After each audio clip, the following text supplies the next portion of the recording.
Abigail. First, a warning. Part of the story we're about to show you is hard to watch. May not be suitable for all children.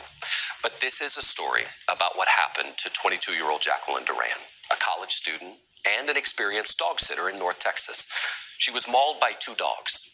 We have never before seen video of her rescue, which saved her life, but not before the dogs changed her face forever.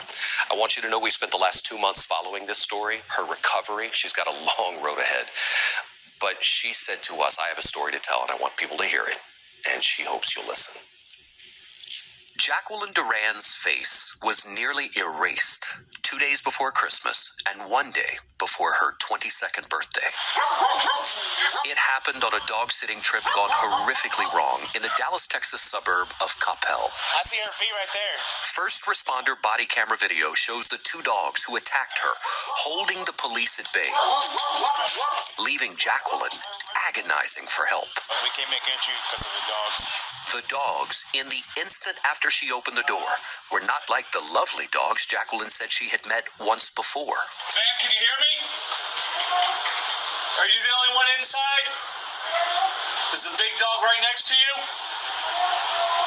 Lucy, a German Shepherd mix, and Bender, a boxer pit bull, pinned her down and tore off her nose, ears, lips, and cheeks to the bone. So the dogs drag you from the front door to the living room. Yes. What do you remember about where they were attacking you? My leg, my arm, my face the most. Especially when I felt the skin hanging from my face. I thought I was gonna die. From the time police arrived, 37 minutes passed before first responders felt safe going in. A medic rescued Jacqueline and ran out with her. She was rushed to a trauma center in grave condition. She had lost 30% of the blood in her body. It was a blessing, really, that she was even found alive at all. When the dogs rushed her, the door was left open, and that triggered a security alarm at the home of Justin and Ashley Bishop. Have you had any problems with dogs? Zero. The Bishops told police the dogs came into their home from rescue organizations. I have 3 kids, one's 3 years old. No history of violence, none. But the words crazy dogs on a sign about a sleeping baby hanging on their front door is one indicator of negligence. That is according to a lawsuit filed by Chip Brooker, Jacqueline's attorney. The warning on the front door to me, I think, suggests that the Bishops knew that both of these dogs had acted aggressively to people arriving at the front door. You're trying to build this case of negligence. What do you have to prove that?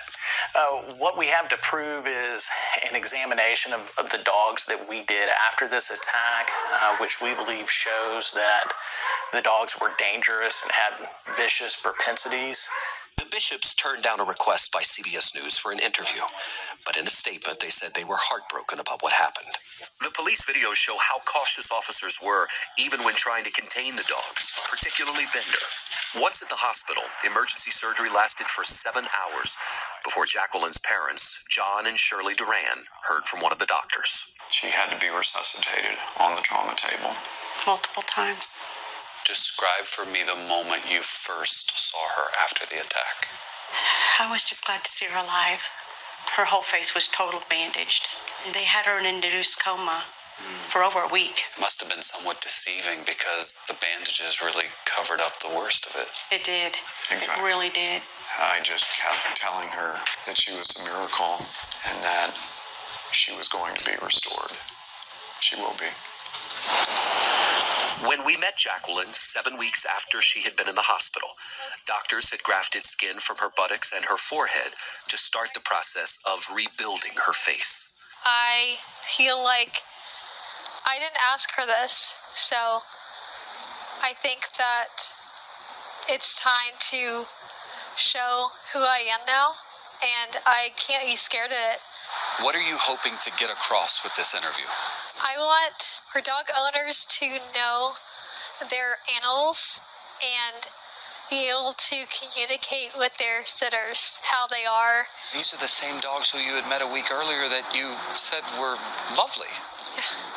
lovely one week and killers the next. How do you square the two? Honestly, I'm speechless. They don't change their attitude from the time that I eat them to the time that I go there for the first time. Jacqueline was released from the hospital after 60 days. Leaving there was a brave and spirited 22-year-old woman, deserving of the applause that she got from the doctors and nurses. When she got home, first responders gave her a champion's welcome. I really appreciate it. Her dogs were even waiting, and so was her boyfriend. I love you. Jacqueline doesn't want to be seen as a victim, but rather an example. And that may be why she didn't hide the scars that showed the more than 800 bites on her body. So when I first interviewed you, you could open your mouth about 5 millimeters. Yes. Now you're up to 21 millimeters. Yes. We've had the benefit of watching you heal over the course of a month, and it is notably different, better. Are you seeing that yourself? Yeah, I am seeing. And what does that do just for your own spirits? I think it really lifts me up compared to where I was. Yeah. Because I just felt so helpless in the hospital. And being at home, I knew I was going to heal more here than I could at the hospital. Therapy is a full-time job now. Her mouth is stretched 1 millimeter at a time so that she can eat more. Countless surgeries are to come. When you hear 1 to 3 more years of surgeries, is that daunting for you? It's not fun to think about, but I also think about how amazing the doctors are. And so I'm putting it in their hands to help me.